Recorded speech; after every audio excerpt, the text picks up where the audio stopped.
آپ یہاں کیسے نشتر پارک میں جلسہ، ہری جھنڈیاں، جشن عید میلاد النبی، اور آپ کا اسکول آف تھاٹ تو کچھ اور ہے. بسم اللہ الرحمن الرحیم. ایاک نعبد و ایاک نستعین. سب سے پہلے تو میں وضاحت کر دوں کہ رسول اللہ صلی اللہ علیہ وسلم اللہ سبحانہ و تعالیٰ نے پورے جہاں کے لیے، پورے کائنات کے لیے، عالمین کے لیے رحمت بنا کر بھیجا، اور اس کا ایک حصہ ہم بھی ہیں.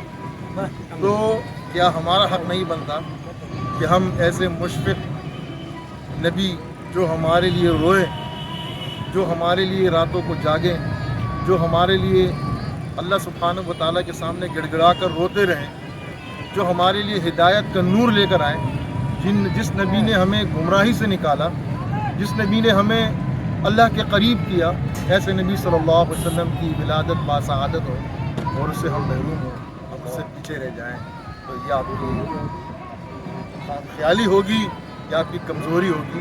جس نے ولادت النبی صلی اللہ علیہ وسلم ہم منائیں گے اور ہم اس کا حصہ ہیں. اس وقت ہم آئے ہوئے نشتر پارک. ہم جہاں آئے تو جلسہ ختم ہو چکا تھا، ہمارے علم میں نہیں تھا. جہاں ہم نے پوچھا تو انہوں نے کہا کہ بھائی ہے 6 بجے شروع ہوگا، تو ہم نے کہا جاتے جاتے کچھ مستفید ہو جائیں گے.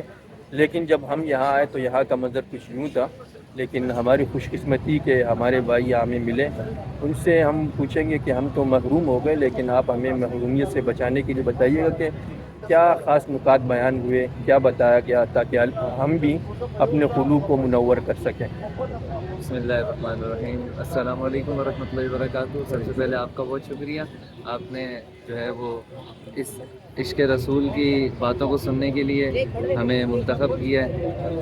آپ کا جو سوال تھا کہ اس جلسے میں آپ نے جو بھی سنا ہے اس کا خلاصہ اور بالکل ایک لفظ کے اندر اگر ساری تقریر کو بند کر دیا جائے تو وہ یہی ہے کہ الحمدللہ ہم نے یہاں سے عشق رسول سیکھا ہے، اور اپنے دلوں کے اندر ہم نے چراغ روشن کیے ہیں، تو عشق رسول کے چراغ روشن کیے ہیں. اور ساری تقریر کا خلاصہ اور نکات کا خلاصہ یہی ہے کہ بس حضور علیہ الصلوۃ والسلام سے جان، مال، عزت، آبرو، ہر چیز سے بڑھ کر پیار کرنا ہے، حضور پہ اپنے آپ کو فدا کر دینا ہے. ٹھیک ہے. خلاصہ آج کے دن کا خصوصی پیغام جشن عید میلاد النبی کا. بس خصوصی پیغام بھی یہی ہے کہ بس حضور علیہ الصلوۃ والسلام کی ناموس پہ یہ جو دور چل رہا ہے، یہ بڑا کٹھن دور ہے اور بڑا خطرناک دور ہے کہ جس میں ہمارے ایمانوں کے خطرہ حاصل ہے. وہ اس اعتبار سے خطرہ حاصل ہے کہ ہمارے حضور کے جو دین ہے، حضور کی جو ناموس ہے، اس کے اوپر بہت حملے کیے جا رہے ہیں، اور طرح طرح سے کبھی قانون کو غلط کہا جاتا ہے، کبھی حضور علیہ الصلوۃ والسلام کے نام اور نسبت حضور علیہ الصلوۃ والسلام کے متعلقین صحابہ، اہل بیت، ان کے خلاف پھونکا جاتا ہے. تو یہ مختلف قسم کے برے لوگ پائے جاتے ہیں اس دور کے اندر جو ہمارے ایمان کے نور کو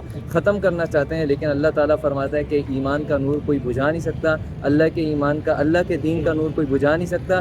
بس اسی آیت کے تحت ہمیں اپنی طرف سے کوشش کرتے رہنا چاہیے کہ ہم اپنے آپ کو جذبہ ایمان سے سرشار رکھیں ہر وقت، اور جیسی ہی ایمان کے اوپر، جیسی ہی حضور کی ناموس پر کوئی بات ہے تو فوراً ہم حضور کی ناموس پہ پہلا دینے کے لیے تیار ہیں. یہ جگہ جگہ جو یہ خوراک کے اشیاء تقسیم کیے جاتے ہیں، اوپر سے پھینکے جاتے ہیں، اور بچے اس کو اوپر لپٹ رہے ہوتے ہیں، ایک دوسرے کو دکھے دے رہے ہوتے ہیں، اس کو آپ کس نظر سے آپ دیکھتے ہیں؟ نے یہ بڑی خاص چیز کی طرف توجہ دلائی ہے، یہ بہت ضروری ہے. میں اپنی تمام سنی بھائیوں کو یہ پیغام ضرور دینا چاہوں گا کہ یہ جو میلاد النبی کے موقع پر، اتنے عظیم موقع پر جس مصطفیٰ جان رحمت کا میلاد مناتے ہیں، اس نے تو ہمیں یہ سب نہیں سکھایا تھا. اس کی سنتوں کو ہم چھوڑ کر ایسی خرافات میں پڑ چکے ہیں. اس کا مقصد، میلاد النبی کا مقصد یہ نہیں ہے کہ ہم حضور علیہ الصلوۃ والسلام کی جو لایا ہوا دین ہے اس کو بگاڑ دیں، بلکہ اس کا مقصد تو یہ تھا کہ ہم سنت رسولوں پر عمل کریں، ہم اپنے اندر عشق رسول کا جذبہ بیدار کریں. اور عشق رسول کا اصل تقاضا یہ ہے کہ جو محبوب ہوگا،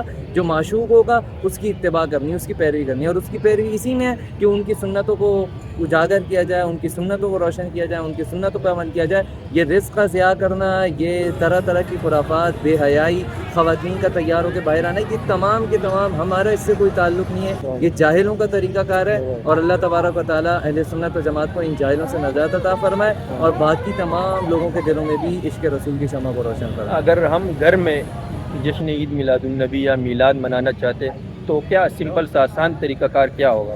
بالکل اس کا طریقہ کار یہ ہے کہ جشن ولادت منانے کا آسان طریقہ ہے کہ ہم اپنے گھروں کو چراغاں کریں، ادھر روشن کریں، لائٹیں لگائیں، وہاں پر ہم میلاد نبی کی محفل رکھیں، اگرچہ وہ میلاد نبی کی محفل مختصر ہی کیوں نہ ہو، ایک عالم دین آئے آپ کو حضور کی عشق کی باتیں کر کے چلا جائے، آپ کے دل کے اندر ایمان تازہ کر کے چلا جائے، اور ایک نعت خواں آئے، بالکل عام سادہ نعت خواں ہو، حضور کی نعت ثنا خوانی کرے جس سے آپ کا دل عشق رسول سے منور ہو جائے، بس اتنا کافی ہے۔ یہ بھی میلاد مصطفیٰ کے لیے کافی ہے، لیکن ساری امت کے ساتھ مل کر ایک بڑی اجتماعی صورت میں کرنا یہ کافروں کو بھی تکلیف دیتا ہے اور بد مذہبوں کو بھی تکلیف دیتا ہے، تو یہ بھی ضروری ہے۔ تو گھروں کے اندر بھی میلاد کرنا چاہیے اور اجتماعی طور پر بھی میلاد کرنا یہ بڑا اہم ہے۔ بہت شکریہ جزاک اللہ خیر۔ ہم اپنے آپ کو محروم سمجھنا چاہ رہے تھے، یہاں ملنگ صاحب بھی کہہ رہے تھے کہ بس واپس چلتے ہیں، لیکن آپ سے مل کر وہ جو ساری بھائی نے بہت ایمان افروز باتیں کی، ماشاء اللہ علم دین کے طالب علم ہیں، اللہ تعالیٰ ان کے علم میں، عمل میں، مال میں، جان میں برکت عطا فرمائے۔ میں اہل سنت والجماعت کے قائد اورنگزیب فاروقی صاحب اور محمد احمد لدھیانوی صاحب سے یہ گزارش کرتا ہوں کہ جس طرح وہ یوم صدیق اکبر مناتے ہیں اور یوم عثمان مناتے ہیں، یوم علی مناتے ہیں، یوم عمر فاروق مناتے ہیں، یوم معاویہ رضی اللہ مناتے ہیں، اس طرح وہ 12 ربیع الاول کو یوم محمد صلی اللہ علیہ وسلم بھی منائیں۔ اس میں پرزور مطالبہ کرتا ہوں کہ وہ یہ ضرور منائیں۔ جزاک اللہ۔